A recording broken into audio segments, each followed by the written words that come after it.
E agora passamos a palavra para o nosso irmão, Dr. Genilson. É um prazer tê-lo em nossa casa novamente.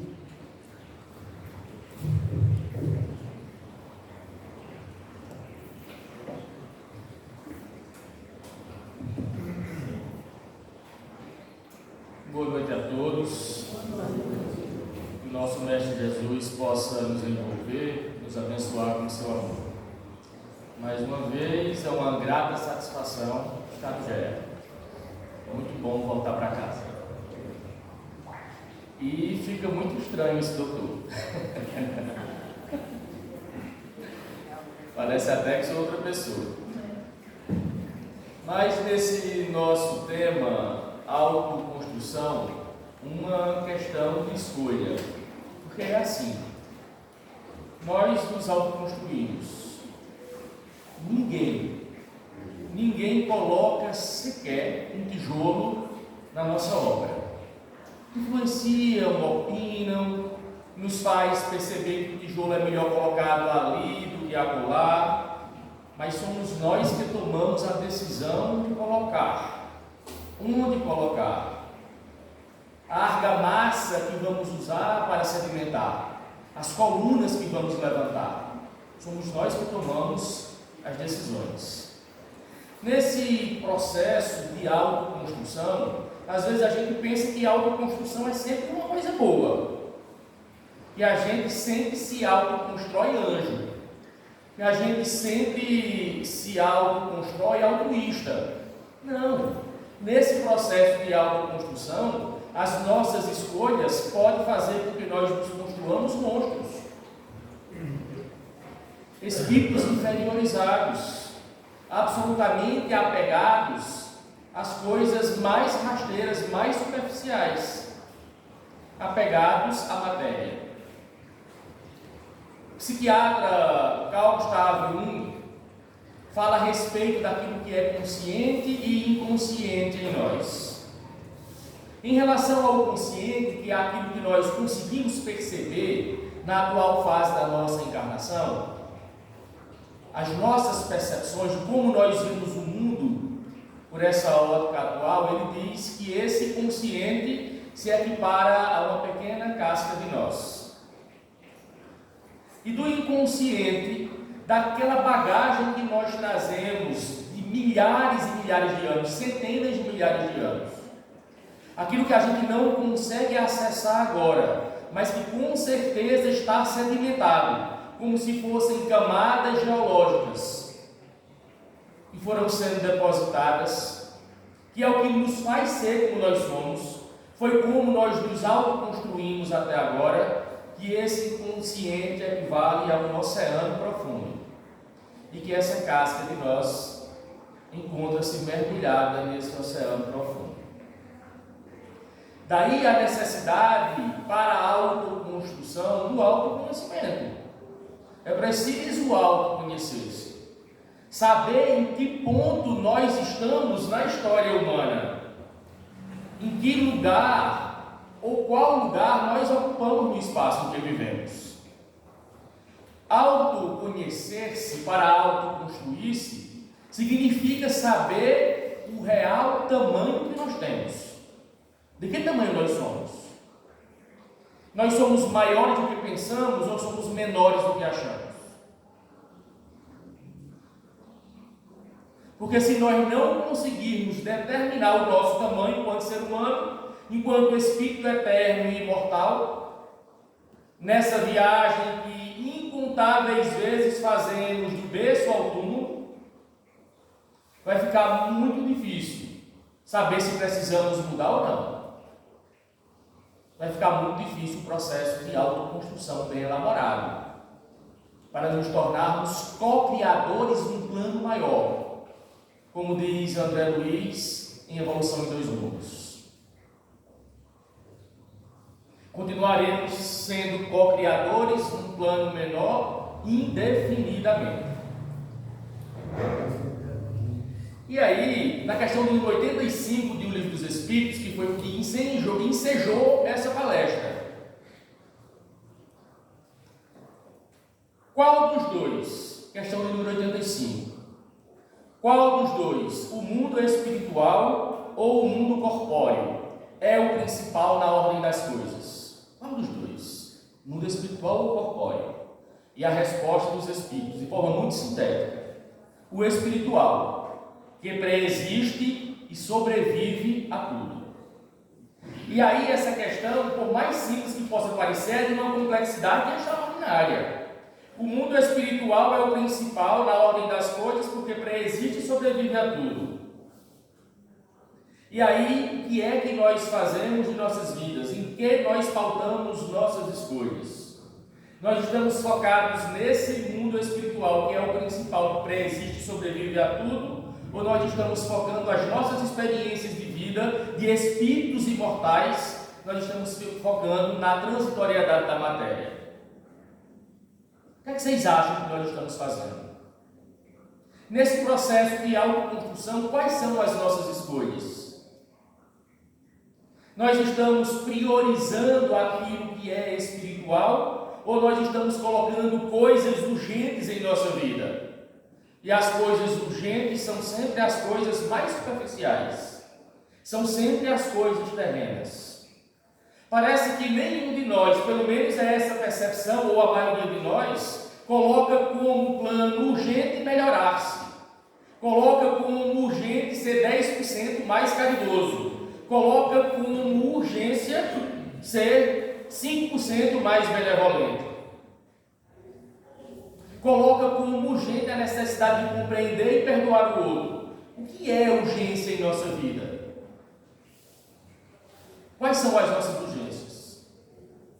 Para quem foi que você se apressou hoje? Qual foi o motivo de sua correria? O motivo de sua correria foi sair do trabalho mais cedo para poder chegar em casa e passar mais tempo com os seus filhos, com a sua família, num processo de edificação, de autoconstrução, de crescimento espírito coletivo? Ou será que o seu motivo de chegar em casa mais cedo, a sua urgência de chegar em casa mais cedo, foi para varrer a casa, foi para passar o pano, foi para não perder a novela, para dar tempo para assistir um capítulo da série que você tanto gosta, ou qualquer outra coisa de natureza material que não seja de cunho espiritual, que alimente o espírito? Qual foi o motivo da sua urgência de hoje? E se fosse só a urgência de hoje, seria muito bom. E a urgência da semana passada, a urgência do mês de junho, do mês de maio, a urgência de 2022. Quantos anos você tem?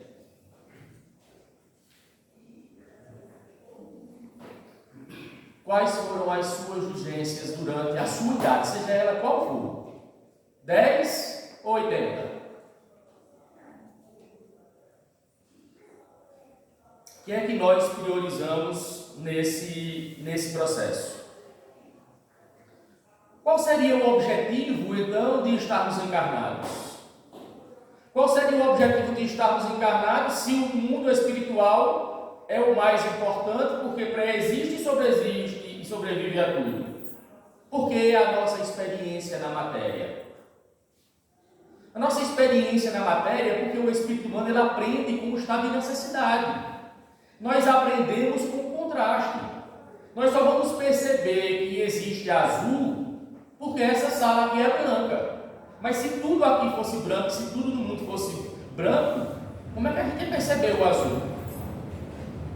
Se nós estivéssemos sempre no mundo incorpóreo, no mundo dos espíritos, sem sede, sem fome, sem necessitarmos do outro para nada, porque somos indestrutíveis, como é que nós desenvolveríamos um estado de inteligência se não precisa criar nenhuma ferramenta?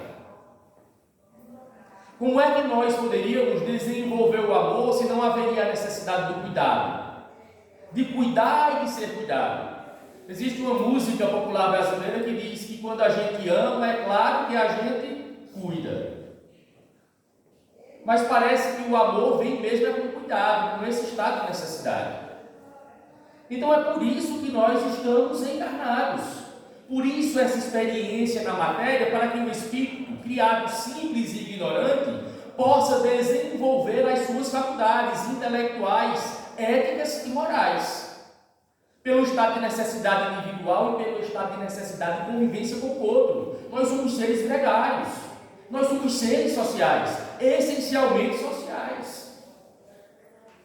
E o que nos afasta desse estado de sermos seres gregários e absolutamente sociais é o que Helena Petrovna Blavatsky, uma teosofista, diz que o grande mal da humanidade é a separatividade. E sabe o que é a separatividade? Separatividade é um estado de egoísmo, onde você se isola em detrimento dos outros. E a gente vai lá para o livro dos Espíritos ali, e Kardec pergunta aos Espíritos qual o vício mais radical. E quando pergunta qual o vício mais radical, os Espíritos respondem: o vício mais radical é o egoísmo. Quando você se libertar, quando você retirar todas as suas máscaras, quando você tirar a máscara do orgulho, a máscara da vaidade, a máscara da luxúria, a máscara, todas as outras máscaras, todos os outros seus defeitos, ainda restará um a ser vencido. E esse é o egoísmo. Então, um dos objetivos de nós estarmos encarnados também é esse: é suplantar esse ego, é suplantar esse egoísmo. Mas a forma como nós estamos transitando no mundo está favorecendo isso? Será que a gente não tem confundido as nossas escolhas, colocando o meio no lugar do fim e o fim no lugar do meio? Sabe aquela história do rico, que é o homem da lancha, que é o cabeça branca? Será que alguma mulher vai dizer assim: ah, eu amo essa pessoa verdadeiramente porque ele tem uma lancha? Isso é amor de verdade ou é interesse? Com isso eu estou querendo dizer que nós poderíamos chamar aqui Vitor Hugo agora. Nós poderíamos chamar Vitor Hugo, colocar todo o que é material nosso aqui sobre essa mesa, todo o nosso tesouro, toda a nossa fortuna, e perguntar a Vitor Hugo: e aí, Vitor, o que é que nós fazemos agora? E ele diria: você tem duas escolhas.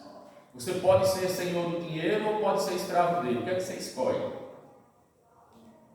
No processo de autoconstrução, o que é que nós estamos fazendo? Estamos sendo senhores do dinheiro ou estamos sendo escravos dele? Estamos sendo como espíritos senhores da matéria ou espíritos escravizados pela matéria? Quando a gente troca meio por fim, a gente se escraviza. A gente se escraviza porque a matéria precisa ser meio, porque fica muito fácil, minha gente.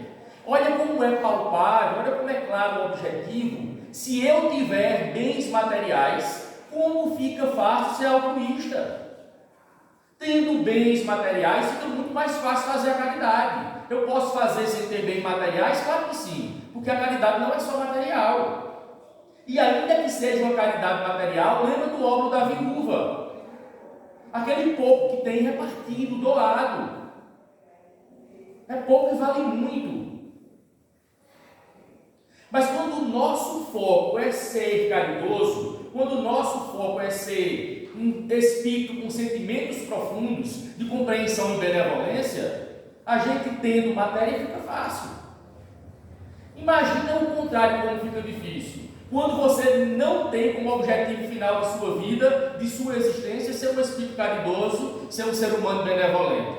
Quando o objetivo de sua vida é ser rico. Quando o objetivo de sua vida é ser rico, fica difícil ser benevolente. Porque você não vai doar nada para ninguém, você quer tudo para si. Porque o seu objetivo é ser rico. O seu objetivo é o carro importado, o seu objetivo é a mansão. E com isso, não estou relativizando e nem trazendo um ponto medieval de que a riqueza um dia foi castigada, foi punida, execrada, não. De forma nenhuma. Mas é uma questão de objetivo na vida. Você pode ser rico, contanto que o seu objetivo como encarnado não seja ser rico. Seu objetivo enquanto encarnado aqui na Terra, como espírito imortal, é ser bom, justo e nobre. Aí o resto vem por acréscimo. Vocês já imaginaram se Chico Xavier quisesse ser rico? As dificuldades financeiras pelas quais Chico Xavier passou não foram de brincadeira. São dificuldades financeiras terríveis. Quantas vezes não ficou sem poder pagar as contas do próprio custeio, para a própria sobrevivência? E amigos, sabedores das dificuldades financeiras, chegaram a Chico e quitaram aquelas pequenas contas de uma mercearia. Chico Xavier vendeu mais de 10 milhões de livros. Se o objetivo dele fosse ser rico, teria passado alguma dificuldade financeira? Não, teria sido rico. Mas nós teríamos perdido o ser humano extraordinário que foi Chico Xavier, que tanto influenciou as nossas vidas, é o brasileiro do século. Não influenciou a vida só de milhões de brasileiros, não. Influencia a vida de milhões de pessoas em todo o mundo. Porque a obra de Chico, a obra de caridade, a obra de amor é conhecida em todo o mundo. Mas Chico fez do material meio para um fim nobre e justo. Vendeu 10 milhões de livros e morreu pobre, financeiramente falando. Amealhou tesouros nos céus. Isso é processo de autoconstrução. É o melhor processo de autoconstrução. Nós, enquanto sociedade humana, nós avançamos muito, muito no campo material. Na tecnologia, nós somos ases. Nós somos experts em tecnologia. Nós adentramos no mundo quântico e subquântico. Nós temos computadores quânticos. Nós estamos vasculhando os leitos oceânicos. Nós estamos explorando planetas do nosso sistema solar e exoplanetas fora do nosso sistema solar. Estrelas, milhões de anos, luz distante da gente. Nós conseguimos lá em 69 colocar os pés na Lua. Mas o que é que o nosso processo de autoconstrução, como foi que nossas escolhas nos conduziu para o interior de nós mesmos? Parece que nós conhecemos mais do sistema solar e a galáxia de Andrômeda do que o nosso próprio interior.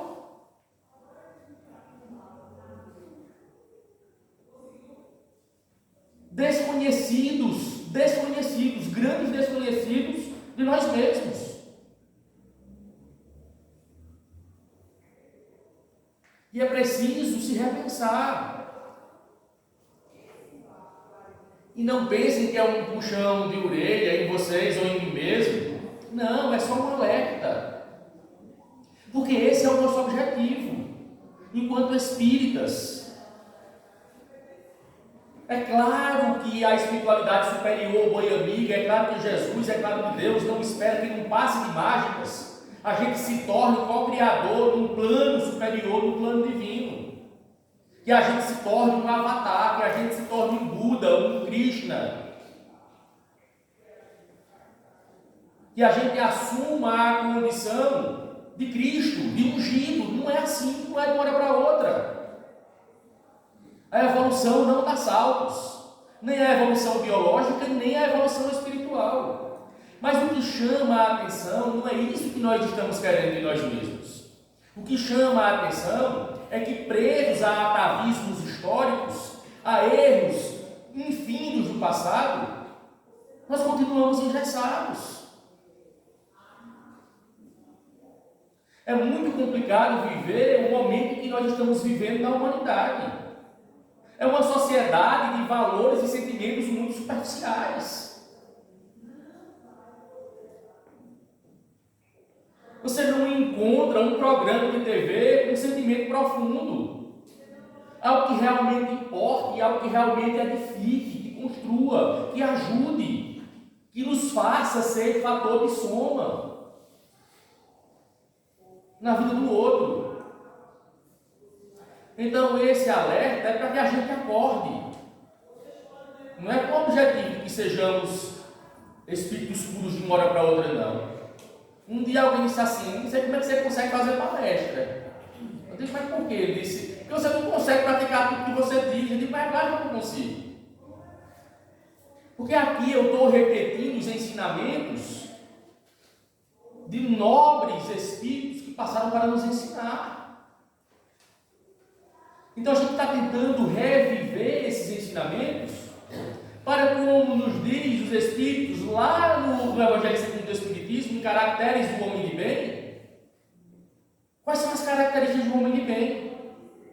Característica do homem de bem é aquele homem que é perfeito? Foi isso que os Espíritos nos disseram? Não, mas a característica do homem de bem é aquele que esforça-se continuamente para o processo de auto-melhoria, de fazer reforma íntima, e esse termo está esvaziado. Não tem coisa mais importante no mundo, nem um termo de grande profundidade como reforma íntima. Reformar é mudar, é trocar aquilo que está errado, aquilo que está deteriorado, por algo melhor. Se é a pia que está com problema, vamos reformar a pia. Se é o quarto que está com problema, vamos reformar o quarto. Vi essa semana aqui um trabalho belíssimo de muitos trabalhadores abnegados do GER, um processo de reforma, de fazer um reparo em paredes, em caixa d'água. Excelente, fantástico, doação do seu tempo, doação do seu esforço, do seu trabalho. Por que é que estava sendo feita a reforma no GEA? Porque do jeito que estava precário, não estava para continuar. E o nosso interior está bom? Está perfeito? Não tem nada precário nos nossos sentimentos? Não tem nada precário nos nossos valores? Que precise urgentemente de uma reforma?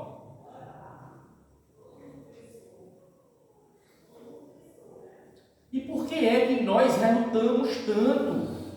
Por que é que nós nos auto-sabotamos tanto?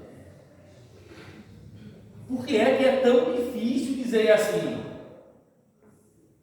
Genilson, goste só do que é bom, justo, nobre e honesto.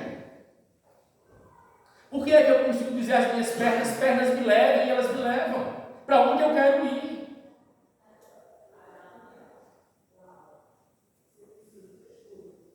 Como é que eu comando as minhas pernas? Eu não comando os meus sentimentos.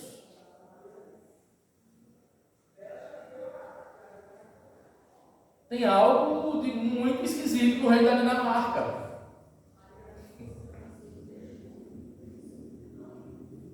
A gente precisa repensar esse processo. Há um conto indiano que é de um livro escrito no século XI, um livro belíssimo, O Rei e o Cadáver. Tem vários contos nesse livro, e eu separei basicamente aqui um conto para a gente fazer um processo de avaliação, para a gente pensar um pouquinho de quais seriam as nossas decisões. Esse conto diz que havia um rei muito próspero na Índia.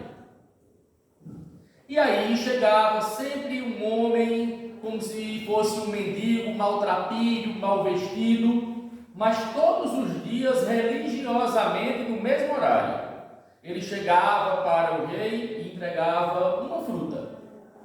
Um fruto maduro, sazonado para o rei. Mas o rei tinha tanto e tinha tudo, e aquela fruta não fazia diferença nenhuma para ele. Ainda mais era um fruto que estava sendo dado por alguém que não tinha nada, porque pela aparência não tinha nada. Roupas rasgadas, maltrapilhas.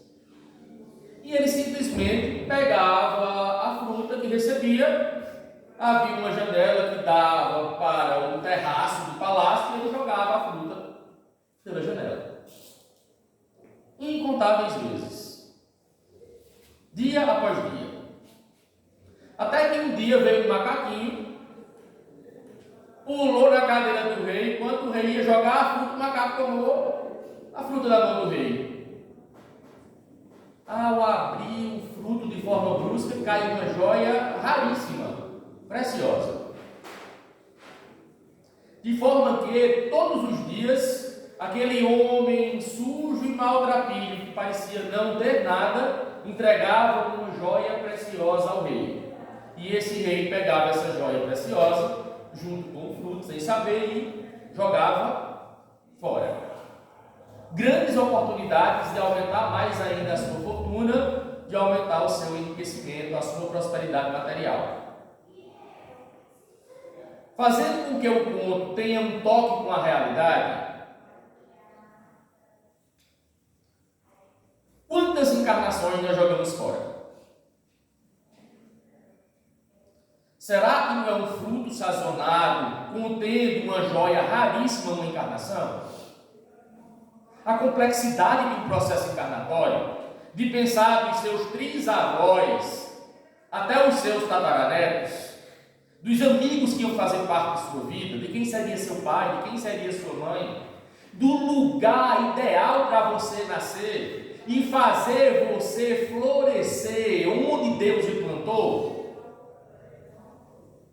Porque a nossa encarnação, o lugar onde nós nascemos, as pessoas com as quais nós convivemos, elas são um terreno fértil para o nosso florescimento. Deus nos planta num lugar para que a gente possa florescer e não perecer. E se quiser trazer isso mais próximo, não buscar outras encarnações, traga para o dia a dia. Todo dia é um fruto sazonado para autocrescimento. Todos os dias. E o que é que nós fazemos? Nós pegamos esse fruto e inadvertidamente jogamos fora. Joia raríssima, preciosa, não volta mais. Não volta mais, se equipara ao rio insólito de Heráclito, no grego.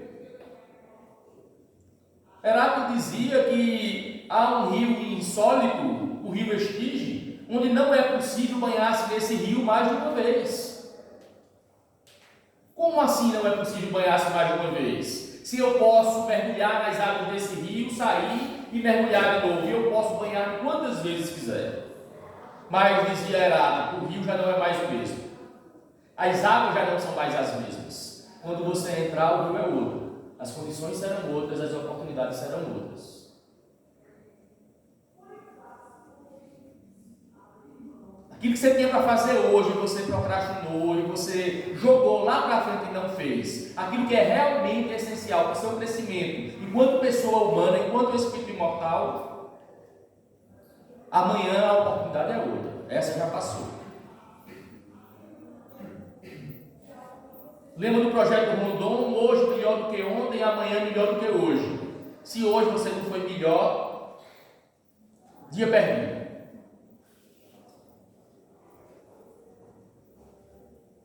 Absolutamente perdido. Então, ainda dentro desses contos, esse rei foi chamado por esse homem que doava-lhe as frutas com as joias a um processo de autoconhecimento e foi conduzido até um cadáver que se encontrava pendurado. E o cadáver tinha um espectro, como se fosse um espírito que ainda tentasse animá-lo. E toda vez que o rei carregava o cadáver, tirando o cadáver da forca, tentando levar para entregar aquele mendigo, o cadáver começava a falar e trazia uma proposta para o rei. E a proposta era a seguinte: se você errar a pergunta, souber errar, sua cabeça será decepada, você perderá a cabeça. Parece que era o rei voltando ao seu passado e no presente tentando fazer a coisa certa. Porque quando a gente escolhe o errado em vez do certo, o que a gente faz? Perde a cabeça. E aí estava um casal com um amigo e foram passando em frente ao templo da deusa Kali. Uma deusa de grandes poderes, inclusive terríveis em relação à morte, lá na Índia, cultura indiana. E aí o esposo resolveu entrar no templo da deusa. Chegando diante da deusa, a impressão foi tão grande, ficou tão impressionado com a imagem da deusa que decapitou a própria cabeça, cortou a própria cabeça. O amigo, achando que o outro demorava a voltar, foi ver o que aconteceu no templo. Chegando no templo, se impressiona tanto também, que também corta a cabeça. E aí a esposa, esperando os dois que não voltavam, foi lá para ver o que acontecia. Quando chegou, estavam os dois mortos com as cabeças decapitadas. Desesperada, tentou correr, ajudar, não tinha como. Quando ia saindo do templo, aparece a deusa Kali e diz: espere. vou lhe dar uma oportunidade, recoloque as cabeças deles nos seus devidos lugares e eu os trago de volta à vida. E aí a pobre senhora, aflita, desesperada, pegou a cabeça do marido e colocou no corpo do amigo. E a cabeça do amigo colocou no corpo do marido. O espectro fez a pergunta: e agora? A quem ela deve servir, aspas, como marido? Ao que tem a cabeça do marido mais o corpo do amigo? Ou o contrário? O que é que vocês acham? Tá aí, cuidado para não perderem a cabeça. Eu sou o espectro de vocês agora. Respondam. Quem deve ser o marido dela? Quem ela deve escolher como marido? A cabeça que está no corpo do amigo? Ou o contrário? Já respondeu a cabeça. Pois é, eu fico com Gela. Não perdeu a cabeça, Gela. O espectro vai me perdoar. Mas por que ela deveria escolher a cabeça do marido no corpo do amigo? Por que será que ela deveria escolher a cabeça em vez do corpo? Porque é na cabeça a sede da consciência. É a cabeça onde tem os ideais de nobreza, de justiça, de bondade, de companheirismo. Os sentimentos nobres do espírito. Se ela escolhe o corpo do marido, pensando no corpo, olha a perdição, a tragédia de uma vida inteira. Corpo ou mente? Matéria ou espírito? Não é só a questão da escolha matrimonial ali, não, é para tudo na vida, matéria ou espírito. Nós fazemos escolhas em relação à música, ao intelecto, coisas muito interessantes. A gente pode escolher a boa música em vez da música muito ruim.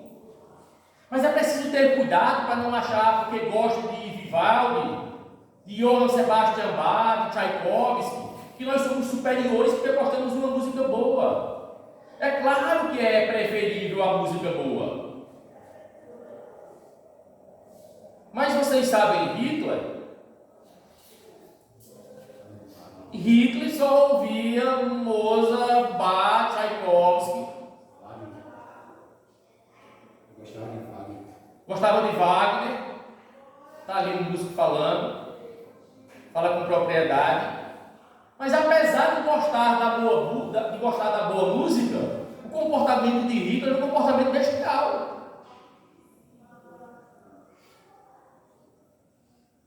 Nós focamos a nossa existência no nosso intelecto e aí nós nos tornamos doutores. Doutores, né? Está ali, doutor Genilson.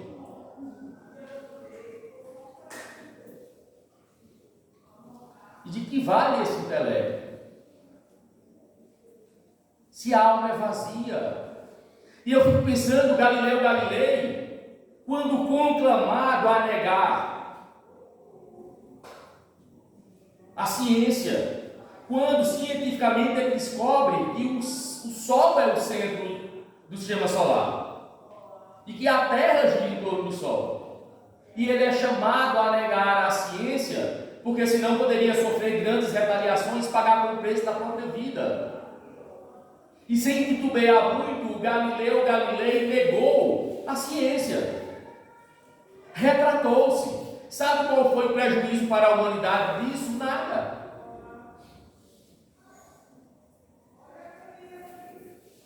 Prejuízo nenhum.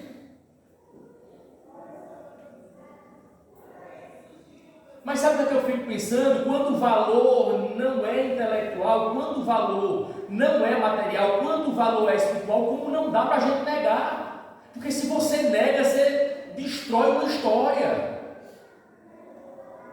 Você esvazia vidas. E eu fico pensando se Joana de Cruz tivesse negado ao Cristo, tivesse negado ao valor espiritual. Quando o filho pede, mamãe, nega esse Jesus, salva a tua vida e a minha. E ela diz: cala-te, meu filho, tu não sabes o que dizes. Por valor ético e moral e espiritual, foi queimada viva. E os cristãos primitivos, com os seus testemunhos vivos, cantando hino de louvores partindo para a morte, que foi isso que deu força para a cristandade primitiva trazer o evangelho vivo até hoje. E se eles tivessem negado a espiritualidade? E se eles tivessem negado esses valores profundos? O que seríamos nós? O que seria de nós? No nosso processo de autoconstrução, as nossas escolhas estão sendo priorizadas pela matéria?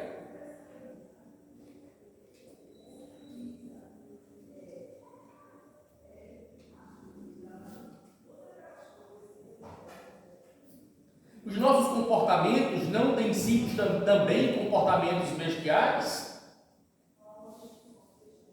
Não estão igrejas do mundo abarrotadas, centros espíritas lotados, ou não? Mas os nossos comportamentos ainda como comportamentos bestiais? A gente lê o Evangelho segundo o Espiritismo. Minha gente, é uma obra-prima. Tudo que Kardec selecionou do Evangelho do Cristo no Evangelho segundo o Espiritismo, você pode levar para qualquer planeta superior no universo, vai ser aplicado. É a moral do Cristo, que não foi desenvolvida aqui não, foi trazida de outro canto para cá. Cristo não é daqui, fez seu processo evolutivo muito longe do orbe terreno, portanto a moral do Cristo é de acordo com mundos superiores. Mas a gente lê o Evangelho todos os dias, a gente faz palestra, assiste palestra, e o comportamento é bestial. Muitas vezes dê em mim, mas não mexa com meu filho não, que eu viro fera. Fico bravo feito um siri na lata. Ela é muito pacífica, mas mexa com a família dela que ela vira uma leoa. Somos o homem pós-moderno, superamos o australopiteco, somos o homem da robótica, da cibernética, da internet. Como túmulos caiados por fora e podres por dentro. Por fora, alta tecnologia, intimamente, ainda na Idade da Pedra.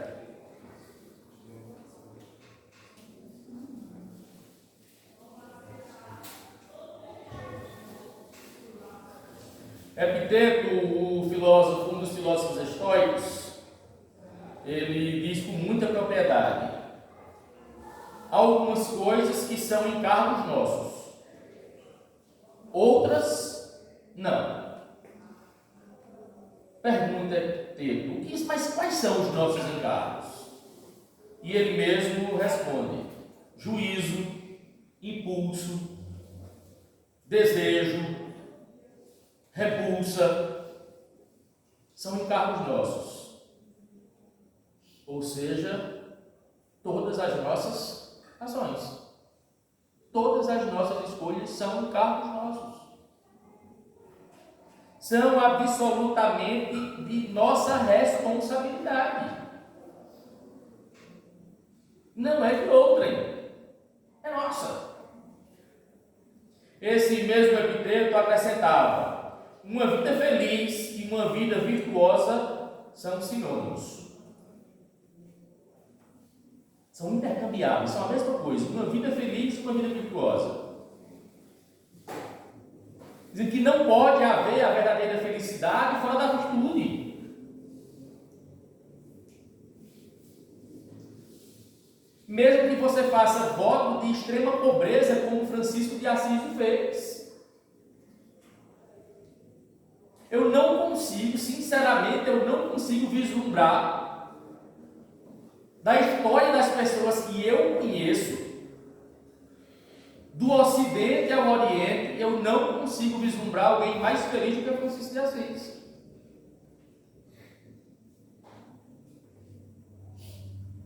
Porque alguém com um voto de extrema pobreza que conseguiu reformular o mundo, que conseguiu reavivar o Evangelho do Cristo.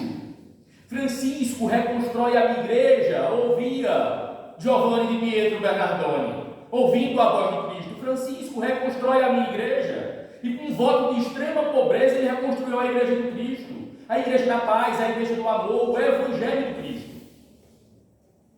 E uma obra tão portentosa, uma obra de tanto volume, não pode ser feito por alguém depressivo, não pode ser feito por alguém ranzinza, não pode ser feito por quem se reclama, não pode ser feito por quem não assume responsabilidade, não pode ser feito por alguém plenamente realizado,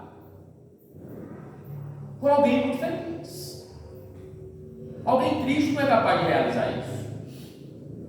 Reconstruir o Evangelho do Cristo para a humanidade.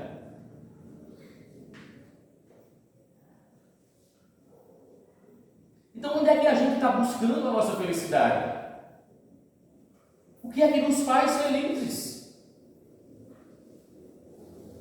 Se não for a virtude, está errado. No livro dos Espíritos, está dizendo que toda vez que o homem se afasta das leis naturais, que são as leis de Deus, ele vai encontrar a infelicidade. E tudo que pertence a Deus é virtuoso, tudo que pertence a Deus é bom, tudo que demanda dele é bom, é justo, é nobre, é honesto, é perfeito. Não há arestas, não há o que retocar.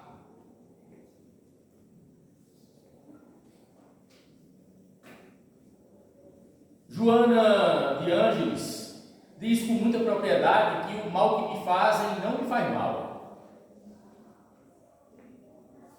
O mal que me faz mal é o mal que eu faço, porque este me torna mal. E eu ousaria completar que o bem que me fazem não me faz bom. O bem que me fazem me faz bem. O bem que me faz bom é o bem que eu faço, porque isso me torna bom.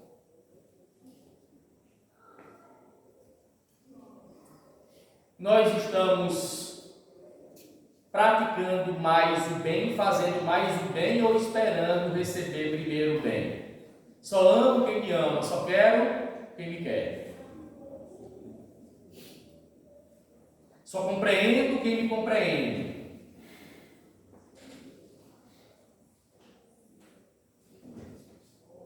Se o outro lhe compreende, compreensível é o outro.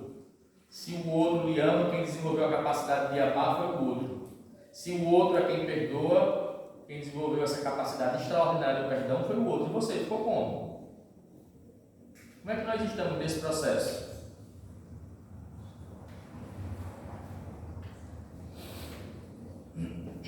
Do estudo que ensejou essa palestra, que foi essa questão de número 85, qual o mundo é mais importante na ordem das coisas, se o espiritual ou o corpóreo?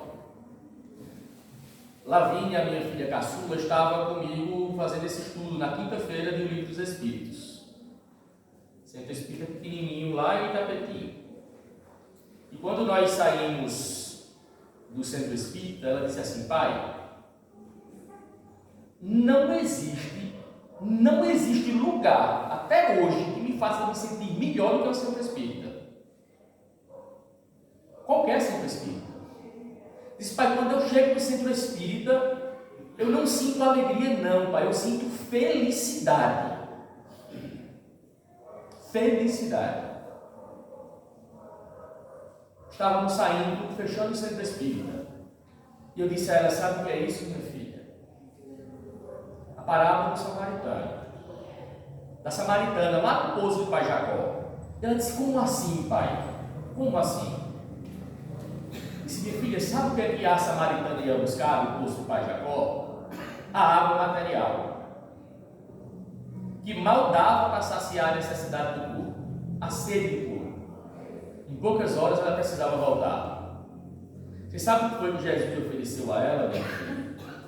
Se beberes da água que eu tenho para te dar, jamais voltarás a sentir sede. Que água nós estamos indo buscar?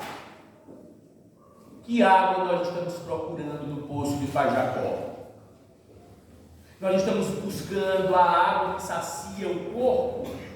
Ou nós estamos indo buscar a água que sacia a sede do Espírito? E jamais sentirá sede. Sabe o que era a felicidade ao entrar no centro espírita? Porque ela estava buscando no centro espírita a água que sacia a necessidade do Espírito. Por isso o motivo de tamanha felicidade. Sabe qual é o motivo das nossas dores e das nossas infelicidades? É buscar tão somente a água material que vai saciar as necessidades, os desejos e os anseios do corpo físico.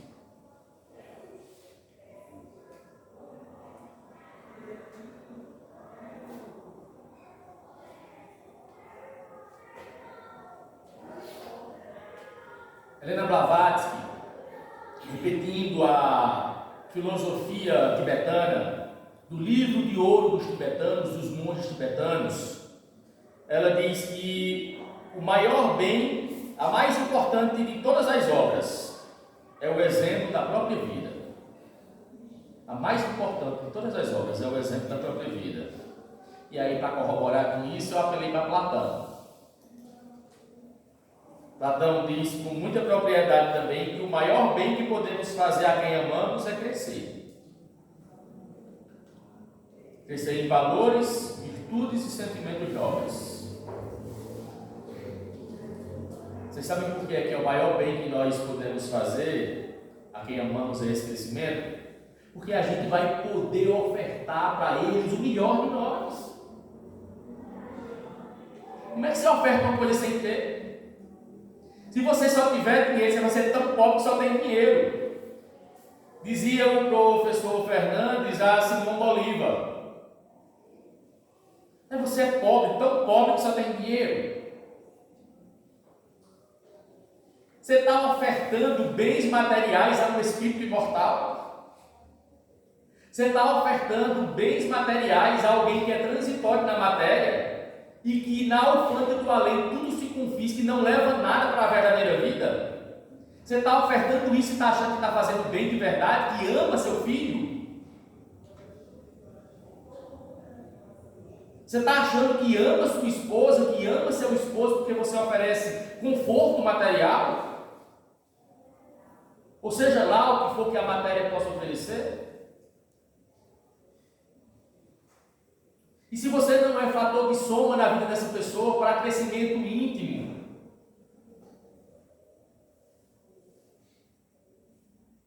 Quanta miséria, quanta pobreza, ricos tão pobres, enquanto Francisco de Assis era um pobre tão rico.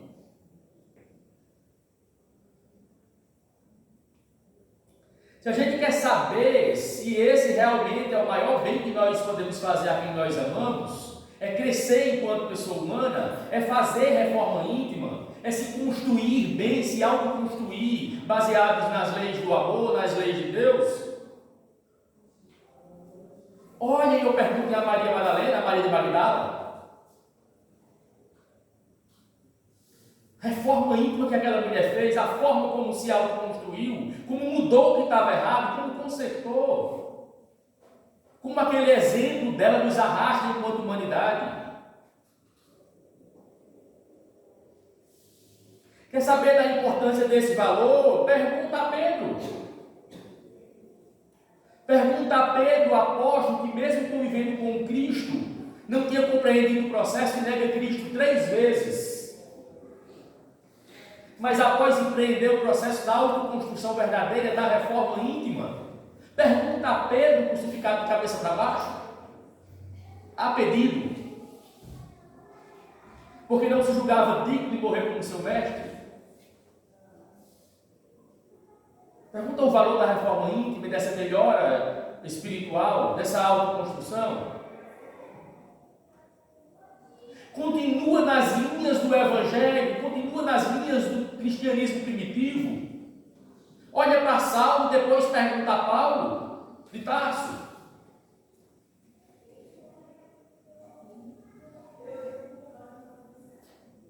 Pergunta a João, o evangelista, o bem-amado. Mas se quer voltar um pouquinho, porque estamos falando de muitos virtuosos, pergunta a Zaqueu. Pergunta a reforma de Zaqueu, quando diz: Senhor, a partir de hoje, pagarei o quadruplo todos aqueles a quem usurpei, e aos pobres entregarei metade de todos os meus bens. E nos dizem as linhas benditas, mediúnicas, que Zaqueu gracejou na terra outra vez como Bezerra de Menezes.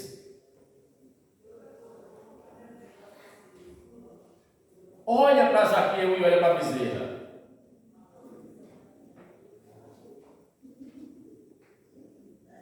A autoconstrução, o legado que nos deixam. É preciso sair daqui como sendo um fator de soma na vida do outro. É preciso autoconstruir-se, é preciso fazer reforma íntima. E aí eu fico pensando que nós confundimos muito fraqueza com virtude.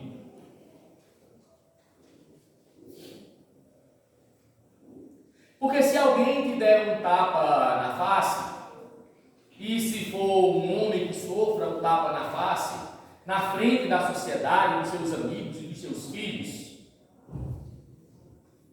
sabe o que é que ele fará? Provavelmente fará. Em algum momento vai matar aquele que o esbofeteou.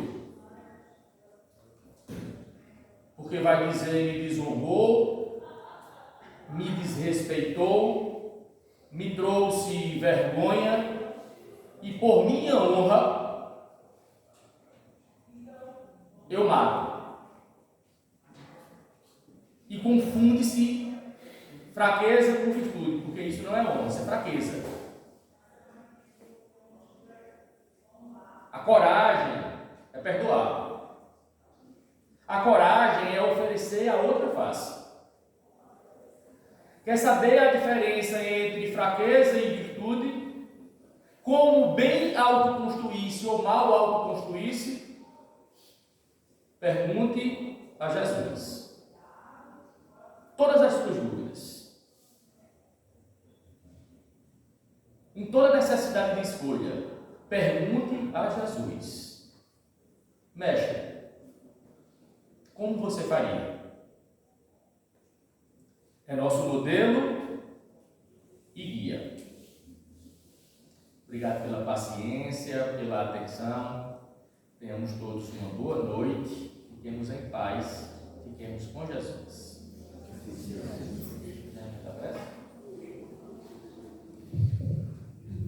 Antes de dar os avisos, eu gostaria de agradecer. Irmão Genilson, até me lembrou uma frase de Jung, que diz que saiba todas as teorias, domine todas as técnicas, mas ao tocar na alma humana, seja apenas uma alma humana. Há 57 dias, iniciamos um processo de autoconstrução na nossa família, quando o meu pai ele foi internado para tomar um soro e lá ficou. E hoje fazem 27 dias que ele desencarnou. E você falou em Chico, depois no outro Chico, né, nos seus exemplos, e ele também era Chico.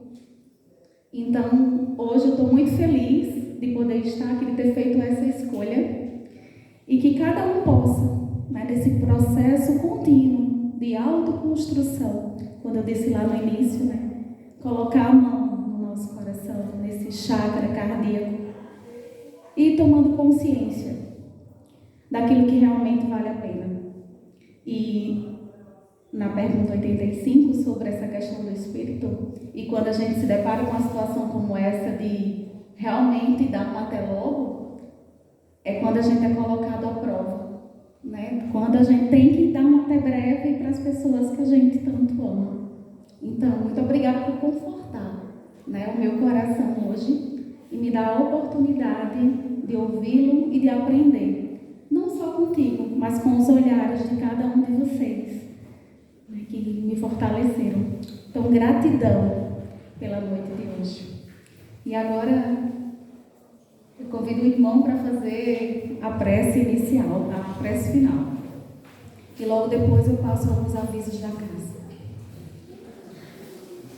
Então, buscando a pureza dos nossos sentimentos, elevando os nossos pensamentos a valores de nobreza cristã, nós rogamos ao Cristo que volte o seu olhar de misericórdia para a humanidade tão sofredora, que possa consolar aqueles que mais sofrem, em especial aqueles que padecem com as dores atrozes da alma, mas que também possa levar o sanativo aos que padecem com as chagas do corpo físico. Queremos, Senhor, te agradecer por todas as dádivas da vida. Afinal, temos mais a agradecer do que a pedir. Mas ainda ousamos te pedir que tu possas, por um acréscimo de tua misericórdia, nos aceitar, apesar de nossa indignidade, como instrumentos de tua paz, de tua vontade, do teu amor e do teu trabalho, em auxílio aos nossos irmãos mais necessitados, sejam eles encarnados ou desencarnados. Fique conosco, Mestre amado, seu farol de nossas vidas. Que assim seja.